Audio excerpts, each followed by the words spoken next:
Ciao Dino. Ciao Stefano, hello everybody. Ciao Paolo. Ciao, buongiorno.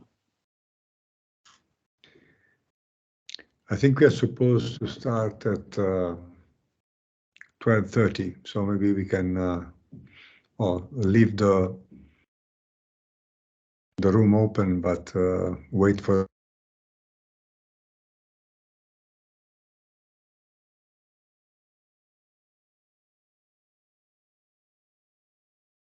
Avete istituzionale prima?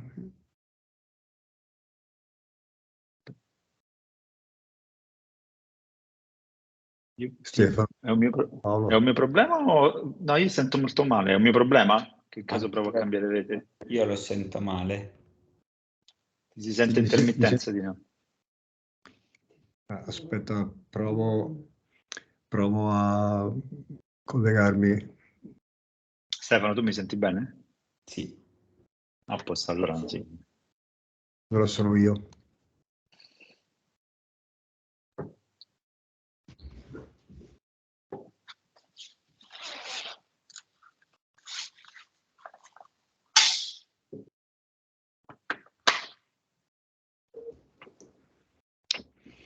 Come va? Mi sentite un po' meglio? O è come prima? Io un po' meglio ora. Sembra meglio, sì. Un attimo che provo a fare.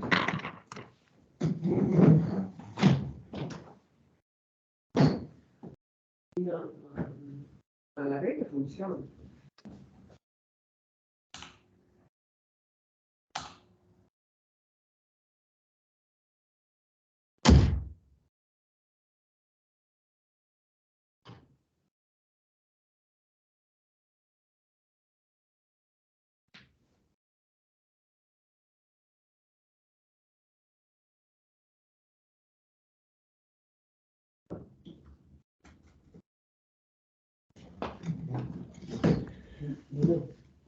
La rete funziona. Come mi sentite ora? Bene. Va un po' meglio? Bene. Sì. Bene? Ok.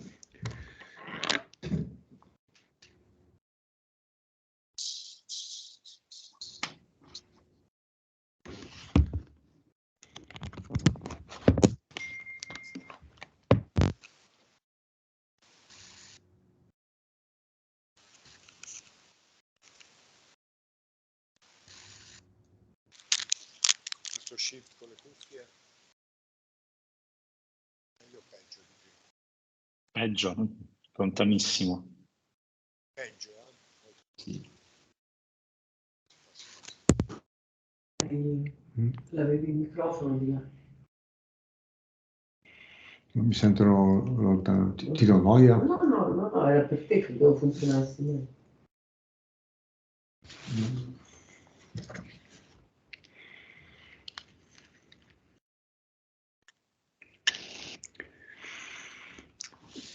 Chiedevo, qualcuno di voi ha partecipato alla parte istituzionale? No. Stavo Io. caricando borse. Come va con l'accreditamento? Tanto che Chiuso. Devo Chiuso? caricare. Mi manca un ateneo, deve cliccare su approva e poi chiudiamo. Sì, pure noi, devo dire. Dobbiamo aspettare la convenzione di Pavia, che si è ridotta proprio all'ultimo. Cioè, superiamo le 30, quindi anche senza Pavia, però stiamo aspettando. Stiamo aspettando Pavia. Comunque, Dino, per quella cosa, cioè, abbiamo superato 30 giovedì alle 7 di sera. Cioè, veramente, dopo non so quante telefonate, stalkeraggio. Anche noi siamo 30 giuste. Noi abbiamo chiuso. Francesco, ciao Francesco. Ciao Francesco. Abbiamo chiuso poco fa. Devo dire il numero alla fine è nostro, perché si è svegliato poi CNR, alla fine ne ha portate parecchie. Finiamo con il numero stratosferico 47. Anche da me il CNR Ma- è svegliato alla fine e siamo arrivati a 34. Wow, benissimo. Dai, abbiamo Quindi, un buon risultato. Chiuso, Francesco? non ancora perché dovete validare voi le due borse che ci state dando. Allora, abbiamo Deve validare le due borse, quindi se gli fai una telefonata a Bellandi, non so, a qualcun altro, sono già inserite, le ha inserite già c'è tutto pronto, però Dobbiamo fare click? dovete fare click, Sì. sì. Esatto. Ok. Glielo Magari, dico. magari visto che viene registrato l'intervento, magari poi ne parliamo offline di queste cose. Vabbè, comunque non stiamo dicendo niente di... No, solo per non annoiare l'audience. Comunque sì, direi che possiamo anche, diciamo, non chiudere, lasciare aperto magari e ci rivediamo precisi alle 12:30, va bene? Sì, sì, sì. Sì, sì, Perfetto. va bene. Io direi, solo a livello organizzativo fra di noi, cominciamo con rifare praticamente quello che abbiamo fatto col video, no? Direi, parliamo tutti quanti e poi raccogliamo domande va bene? Va bene? A fra poco. Sì, sì, va bene.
Hello.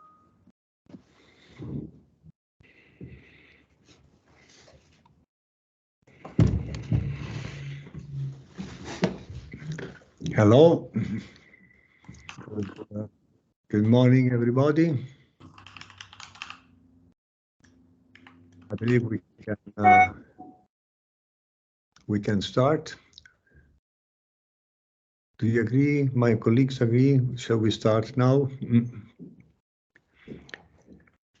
And I would like to welcome everybody to this room, which is devoted to the 5 federated PhD programs in artificial intelligence. So 5 doctorates for 1 large program across Italy on the topic of artificial intelligence. Together with me, I'm Dino Pedreschi. I'm the coordinator of the PhD program in Pisa. We have Stefano Di Carlo, who is the coordinator for Politecnico di Torino. We have Francesco Loreto, who is the coordinator for the University of Napoli Federico II, and Paolo Soda, who is the coordinator for Università Campus Biomedico in Rome. For the moment, we are missing the coordinator for the University of Roma La Sapienza, who is physically present in Rome and will be appearing any moment. So thanks for sharing. We will have a short presentation of the global and the separate PhD programs, and then we are open to questions and any kind of further information that the people in the audience may have. And first of all, thanks for joining today. So, as I said, the Italian National PhD in Artificial Intelligence, you can find information about it in the website, and both on the global website at this address, and also in the separate 5 websites of the 5 PhD programs that you can find also on this general website. As I said, it is a program facing the challenges of artificial intelligence and its deployment in society and in industry at large. And as you, I believe, we are all aware that artificial intelligence is an increasingly important aspect of contemporary society, with big numbers in investment and a projection for even bigger investments in the coming years.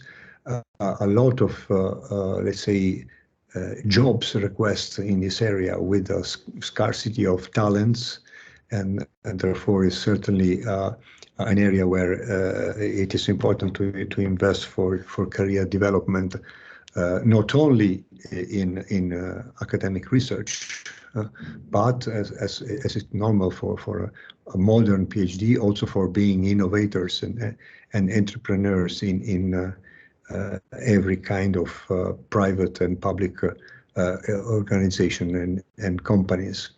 It's a topic that it's really affecting any sector of society, any sector of the world, including our way of doing industry, doing education, running administration, and therefore the way we put together the program. Stefano may want to go to the next slide. Yes, thanks.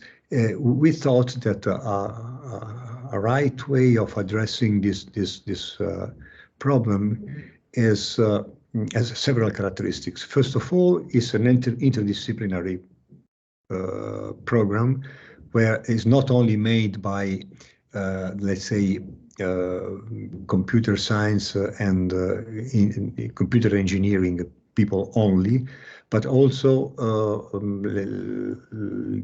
the people that put this program together come from a variety of different fields that offer very varied perspective on artificial intelligence and how it can be applied. And also the students up to now come from many different backgrounds. But the other characteristics is that we wanted to keep together the advancement of AI. We wanted to invent the AI of the future AI research and innovation, but taking this together with the innovation and application of AI in the leading sectors of application. And we identify these 5 big pillars in health and life sciences. That is the PhD program that is followed by Campus Biomedico, industry, which is the field of specialization for Politecnico of Torino, governance and public bodies, which is the area of development of Roma La Sapienza. I see now Daniele Nardi that just joined us as a representative for the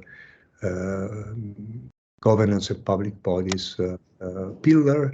We have agri-food and environmental issues as the topic for the University of Napoli Federico II, and society, the societal application of AI for the University of Pisa, which I coordinate.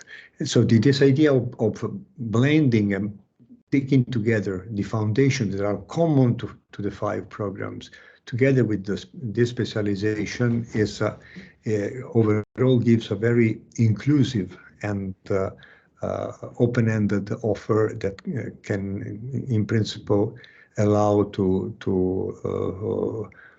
somehow to create holistic expert researchers and innovators of AI that have a broad, let's say, view of the field.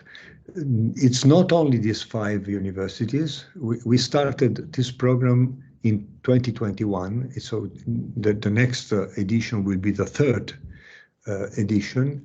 And during the first 2 years, starting 2021, we have been supported generously by the Italian government and by the National Research Council to fund the startup of this program with funding, with co-funding that allowed us to create overall 300 positions, 150 for each of the past editions, the past cycles, spread across this 5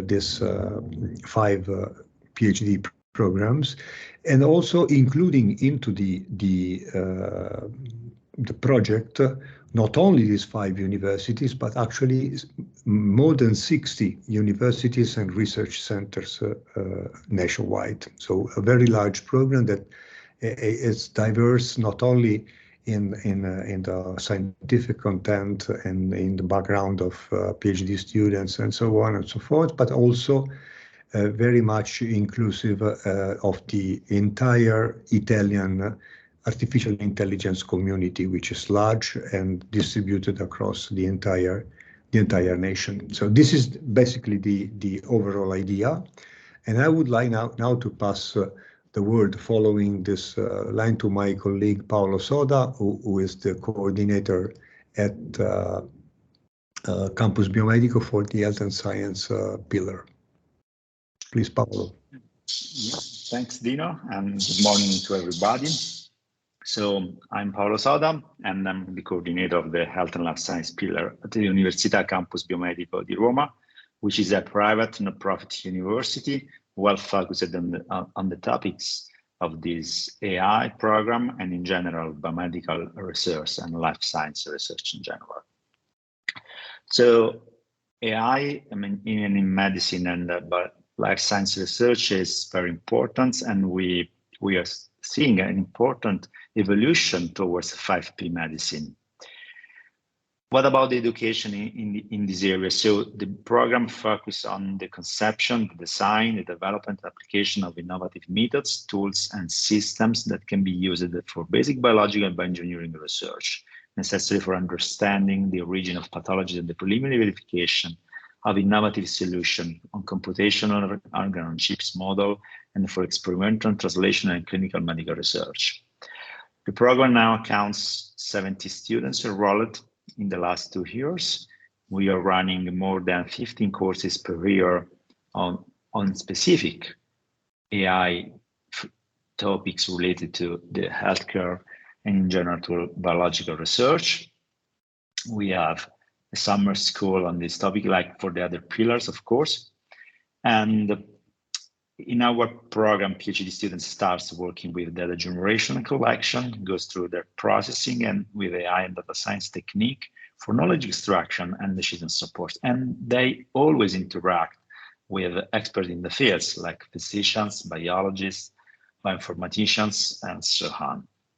And they usually arrive at the synthesis, implementation, and monitoring of the tools and action required for new diagnostic therapeutic tools. But we also take care of societal and ethical concerns of AI research in this field.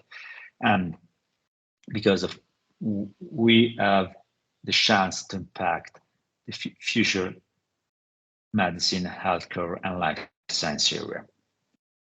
This is a quick introduction on our pillars. So let me introduce Stefano Di Carlo, who is the coordinator of the industry pillar led by Polytechnic of Turin.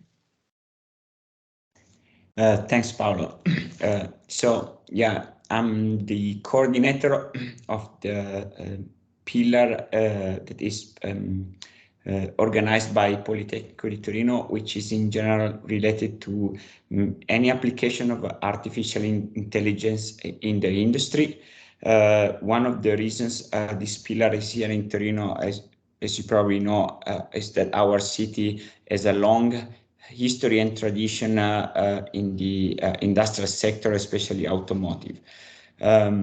What we aim here is to perform research in any application of artificial intelligence that is connected to the industrial sector.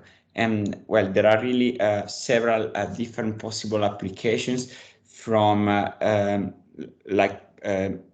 creation and organization of virtual factories, or whatever is related to predictive maintenance, for example, whatever is related to identification of defects during the production, but also having smart system handling the manufacturing processes. Well, really the application of artificial intelligence in industry has almost no limits, including, as you probably know, the automation, the robotics that is a very important part of the future industry. Well, if you are interested in some of these applications of artificial intelligence, you can check the upcoming openings that will be published in the middle of June, and you will find the different proposals that are open for this year. And that's everything from my side, and I pass the floor to Daniele, which is responsible for the PhD in Rome, Sapienza.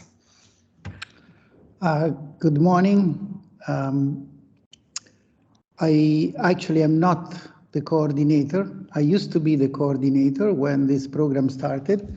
Now the coordinator is my colleague Maurizio Lenzerini, and he's busy at a conference today, so he asked me to take part of this session.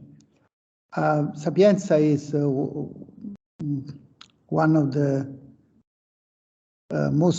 oldest and most qualified research centers for AI in Italy. And currently we are focusing our research around the topic of quality AI systems, which is part of a large national effort in the Next Generation EU. And in particular, the idea is that we are interested in various aspects concerning the implementation of AI systems, starting with cybersecurity as it used to be in the previous 2 years, but also performance evaluation in general. And this is something that is very much related with the use of AI applications in public bodies, since if you are a public bodies, you have stricter duties towards citizens, and therefore the evaluation of AI systems should not only take into account the technical terms, but also the impact towards society. And this is where we are working on. Just to complete, I want to say that in addition to this specific reference field for the application domain for our research, we are really very much into basic research, combining symbolic and machine learning approaches. And from this point of view, we'll welcome all students that are interested in, going at the heart of the AI challenge and work on general AI as opposed to working on specific applications. And having said this as an introduction, I give the floor to Francesco Loreto. Francesco, please. Thank you, Daniele. So my name is Francesco Loreto. I'm a professor at the University of Naples, Federico II, which has the coordination of the pillar of the specialization area about agri-food and environment. This is the fourth area that you see in the slide that you have shown earlier on, and take still on. So why agriculture and environment? Because these two sectors are emerging in the field of digital applications. The variability of factors in particular determine the primary production of food, and the uncertainties linked to climate change,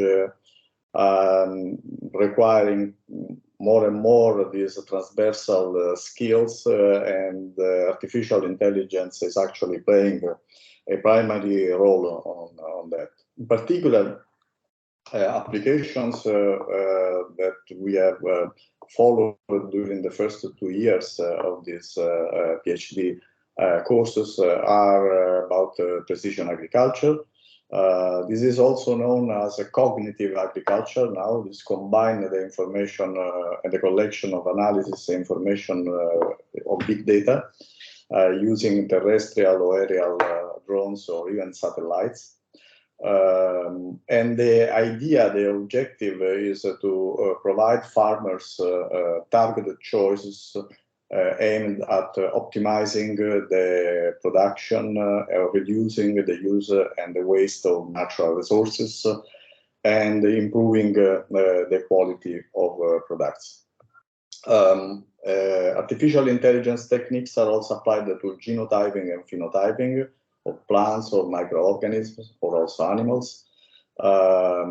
This is also aimed at providing immediate and large-scale evaluations of the new genotypes, so for breeding in particular, and to develop again these decision support systems that are particularly important for the farmer.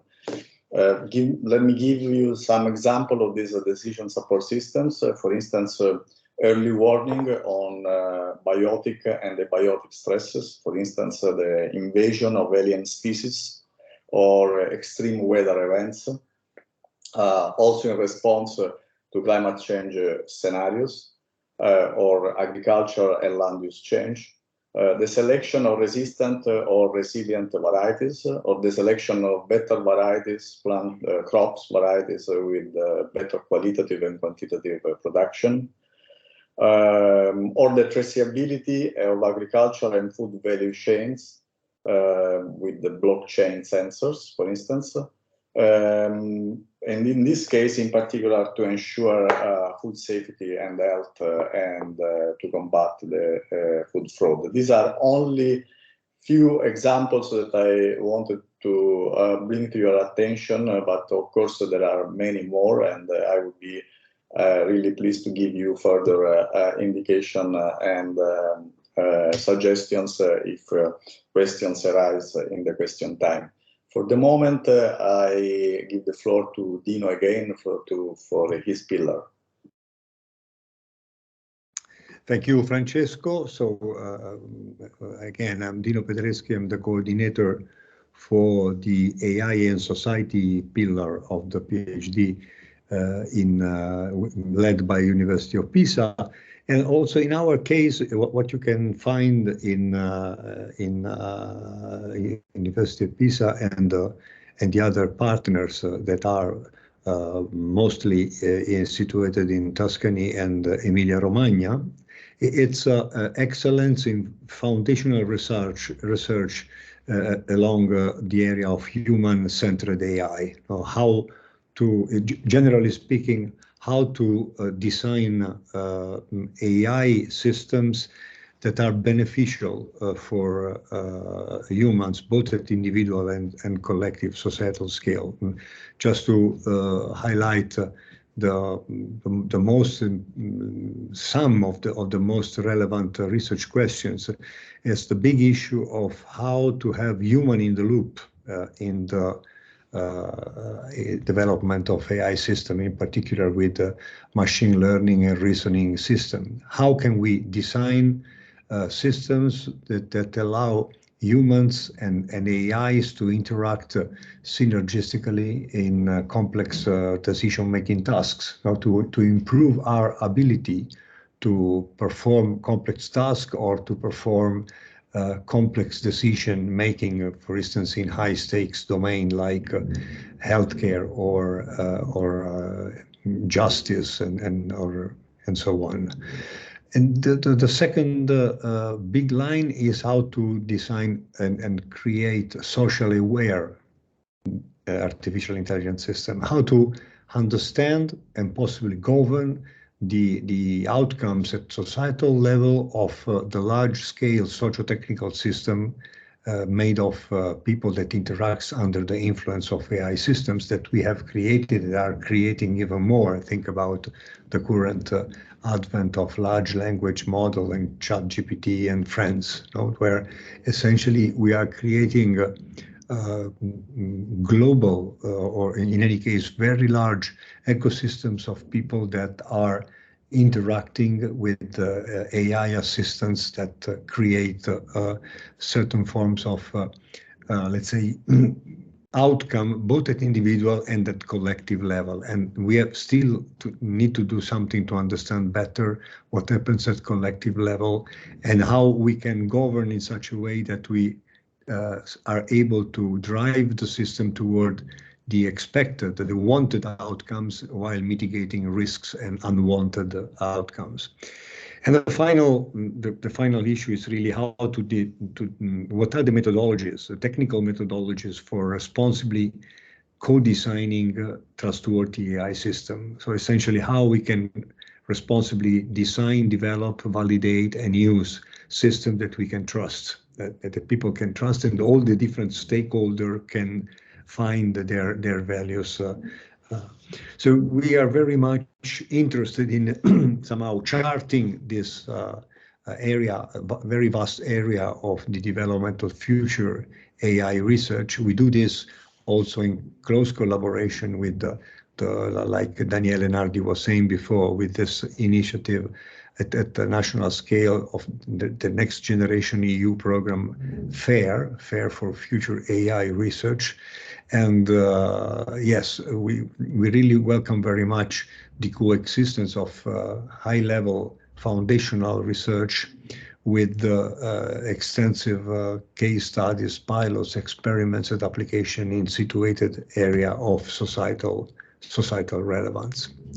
So this is essentially the story, and wrap him up before somehow leaving the room for any further questions for getting deeper into.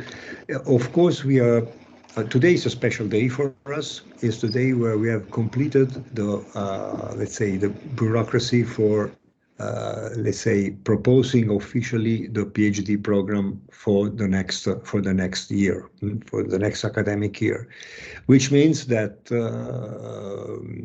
in little time, most probably within June, for all of us, the new call for admission will come out.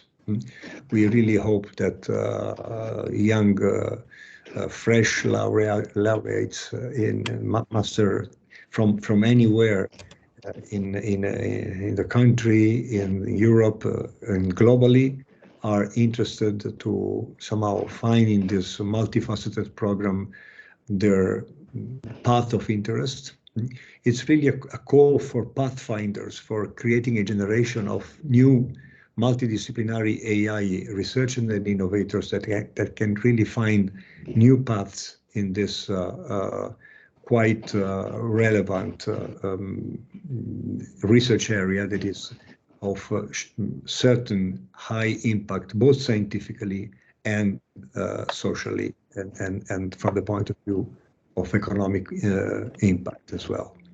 So I don't know if I forgot anything important. My colleagues can say more.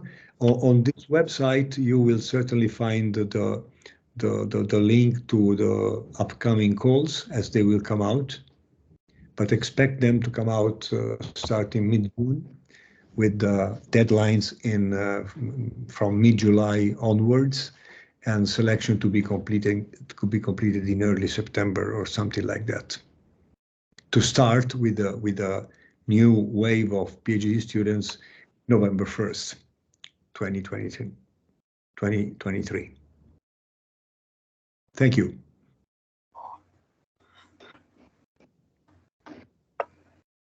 The mic is, and the floor is open for any questions you may have.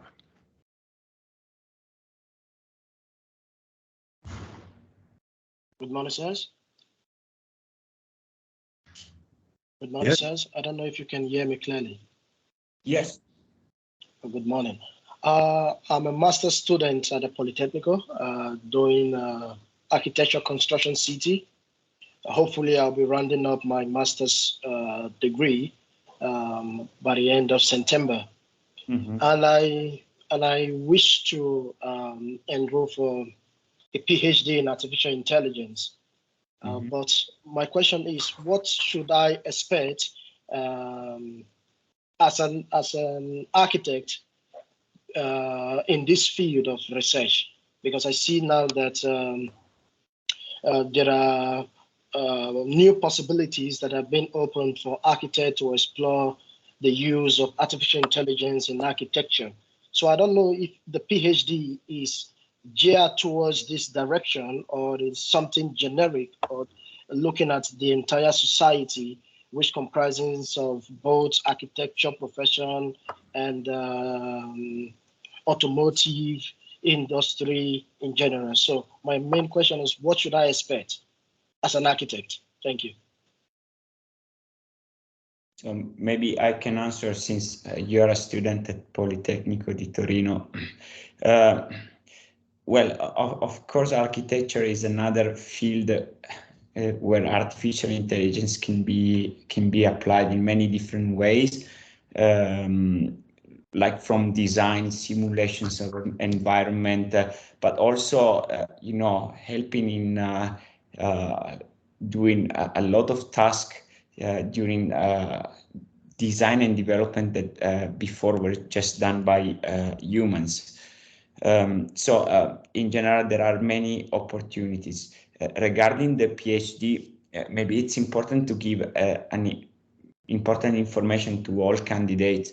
Every openings is associated to a research team that is led by a research group. So all the different research topics will be published when the call will be open.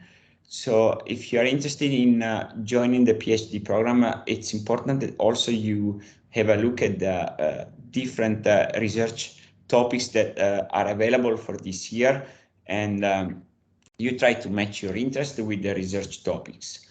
So this is a PhD program a little bit different from other programs where the research topics are completely free.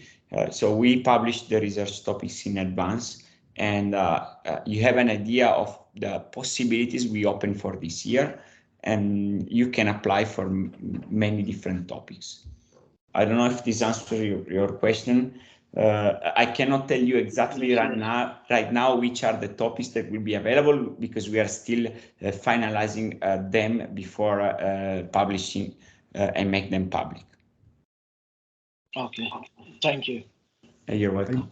I hope the one towards architecture will be part of it, because right now online, in fact, I was going to do a master's thesis towards artificial intelligence and integrating artificial intelligence in architecture.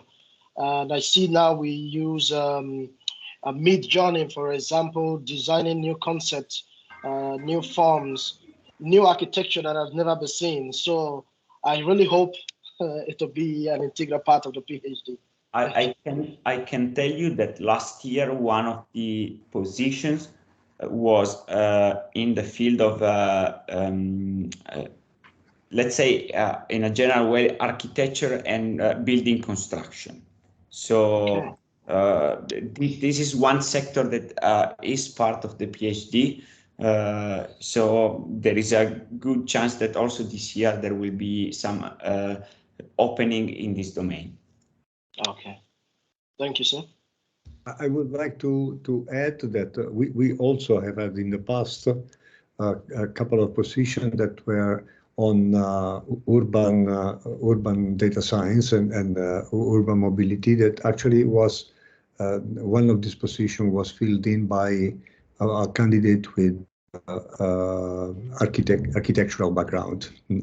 And so this is also a possibility. I would add as an information from everybody, the condition to be enrolled in the program is that the successful candidate that is selected completes the master degree, laurea magistrale or equivalent foreign master degree within October 31st. So because the program will start on November 1st, and therefore end of October is the final date for earning a master degree. This is the general. I see Francesco Loreto with a raised hand.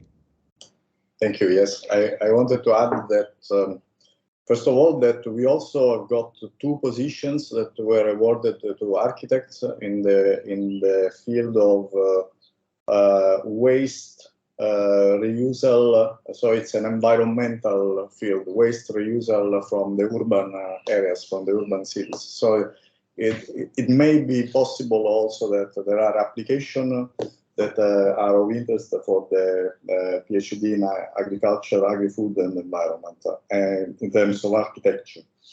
But also, let me add that in addition to what Stefano said, that there will be a list of research teams, actually, that the participant, the candidates need to select upon.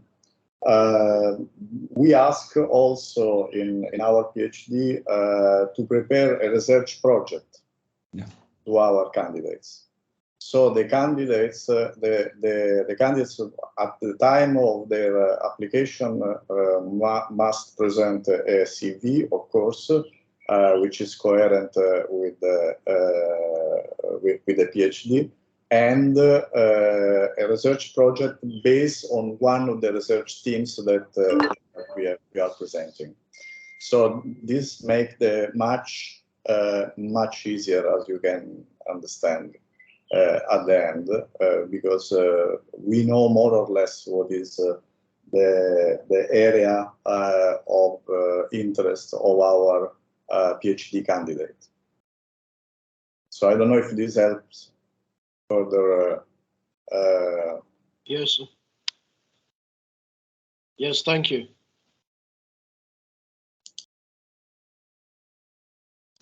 Any further questions?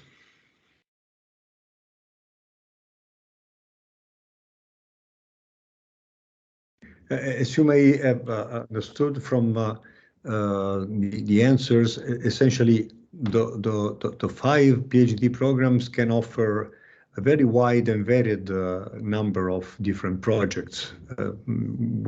So probably if you're interested in the area, it's a good idea to look at all the possible offerings to see which ones are most suited to your background, but especially to what you would like to do, because deciding to invest in a PhD means that you have a dream to pursue and you would like to find the right place where to pursue your dream. So we can confirm that there will be more than 150 positions this year. So really a big variety of choices for you. I've seen in the chat. Sorry, I didn't understand the last thing about the project you have mentioned.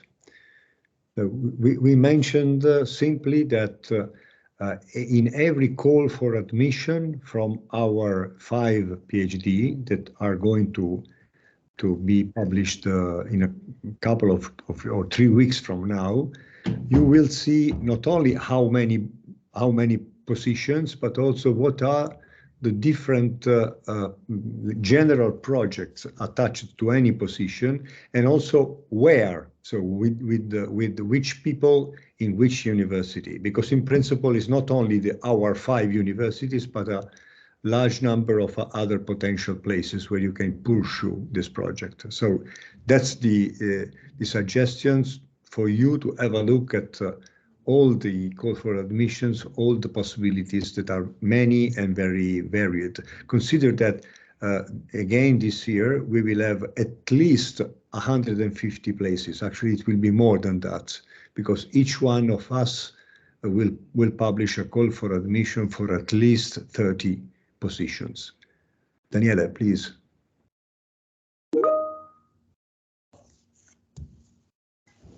I want to briefly comment on this, the structure of the call. There are some positions that are, let's say, with no label. Okay, meaning that at least this is our case, but I believe that this is common to all the others. But there are other positions that are funded within a specific project. In that case, you find an indication of the general topic of the PhD. For example, this could be a project funded by in one of the European projects, and therefore you are, constrained to do research on that specific topic. The one positions which I think are, well, at least 50%, they have no label, and therefore, as was announced early, you can eventually make a proposal, or you can eventually find a match with your interests even after you have been accepted as a candidate. I don't know if everyone wants to comment on this, but I think it's common to everyone, every site. Yes, thanks, Daniele. This is an important point. The projects attached to each position can be more or less specific, and in some cases they are pretty general. So there is a variety also on this.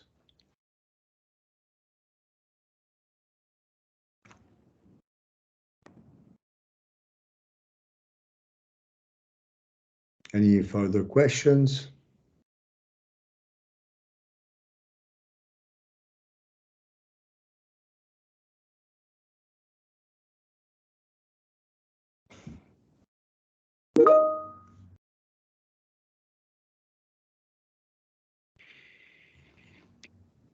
In the chat, I see the question, what are the skills that you watch for the admissions? And there are, let's say, some formal requirements that are needed. One of these requirements, as I said before, is that you will be able to complete and have a master thesis degree before October 1st. And there is not a constraint. 31st. What did I say? October 31st. Thank you.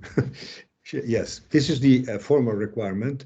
There is not a requirement on the topic of your master thesis. So in principle, can be any. Of course, we would value from your CV and from your project proposition that you will provide, we will try to evaluate your propensity for doing research in our program, taking into consideration that it's a different story to make foundational research, and it's a different story to make applied research. So this means that we are not aiming to a standard, let's say, level of knowledge, because of course a person that already did a master thesis in artificial intelligence from a technical university, from engineering university, will have a different kind of background from, for instance, an architect that has done, maybe is fluent with technology and know how to use Midjourney, but has not received a formal education in AI. So this, just to make one example, because this popped up in the discussion, these are equivalently interesting profiles for us.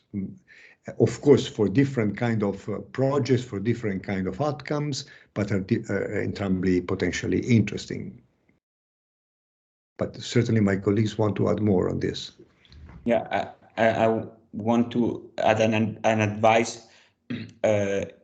It's important when the calls will be published that you carefully check the call of every different university, because there are small differences in the way the evaluation is performed at every university.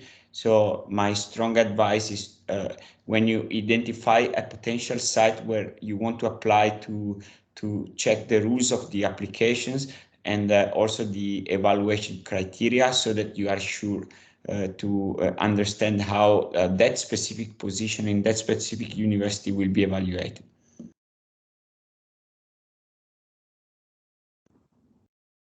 Again, possibly another little element for clarification is that in the application, you can specify that you apply for a specific grant, and your candidacy will be evaluated for that grant. If you do not specify, then you are, included in a general ranking. And in this second case, probably the previous expertise in artificial intelligence, computer science, computer engineering is certainly taken in more consideration.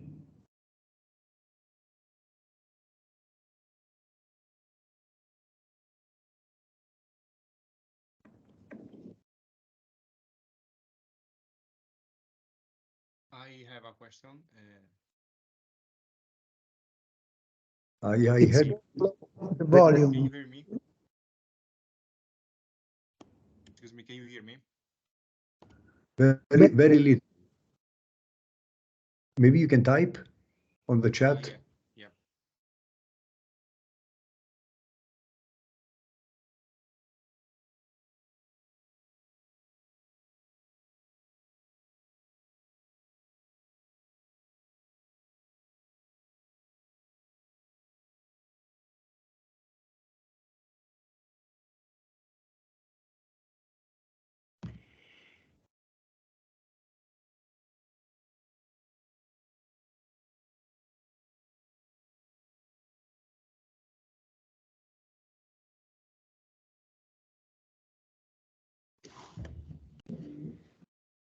Was a long question.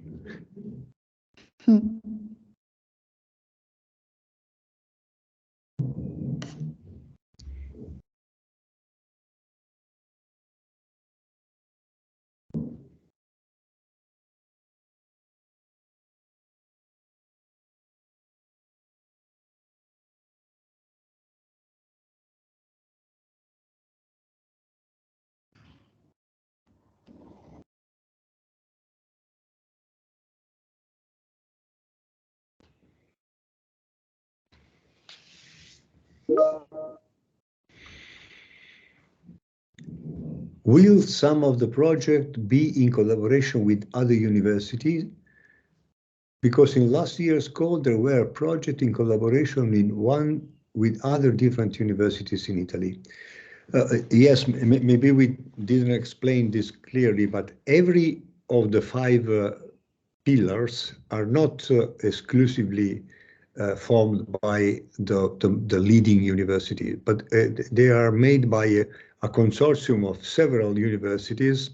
So, for instance, the pillar I coordinate, there are other 3 universities in Pisa, 4 institutes of CNR across Italy, other universities in Tuscany, in Emilia-Romagna, in Trento. So this means that applying to the Pisa pillar, you actually may select a project that is offered by Bologna or by Trento or by Napoli Orientale. So yes, there is the possibility of applying to any of our 5 PhD and ending up in doing your project in a associated university.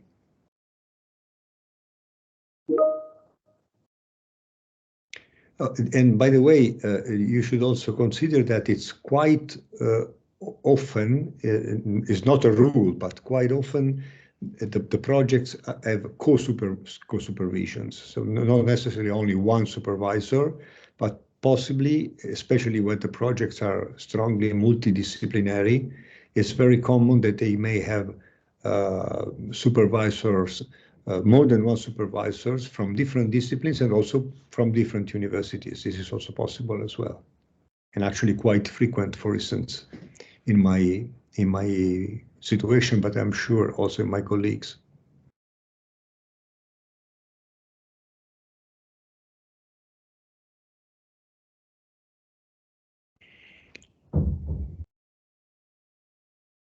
I believe that we have exhausted I don't see any further questions or requests for clarifications.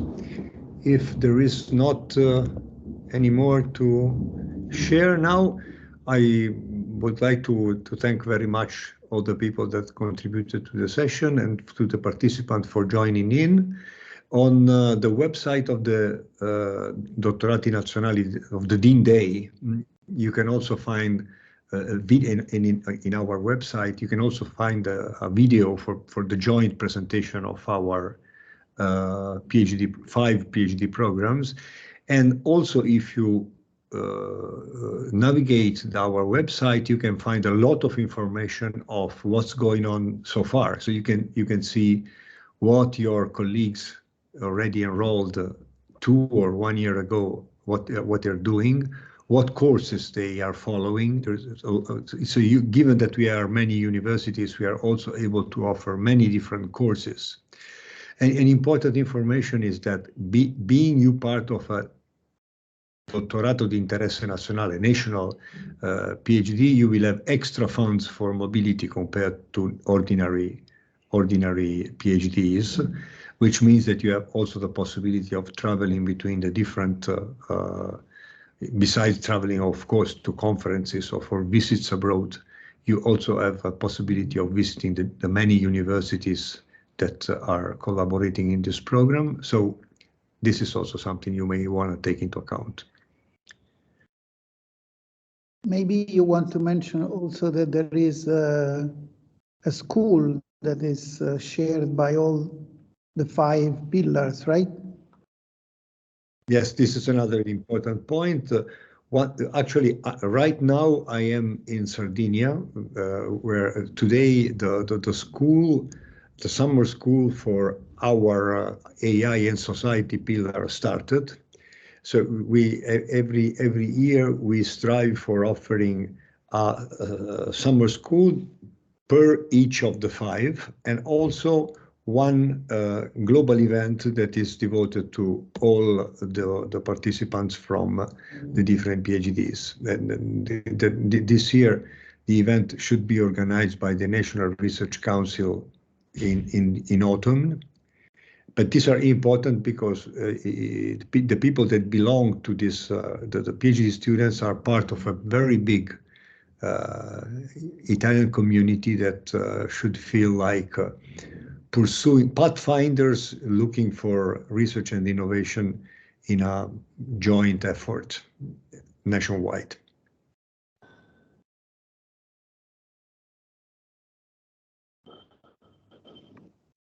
I don't know if we forgot anything crucial to convey.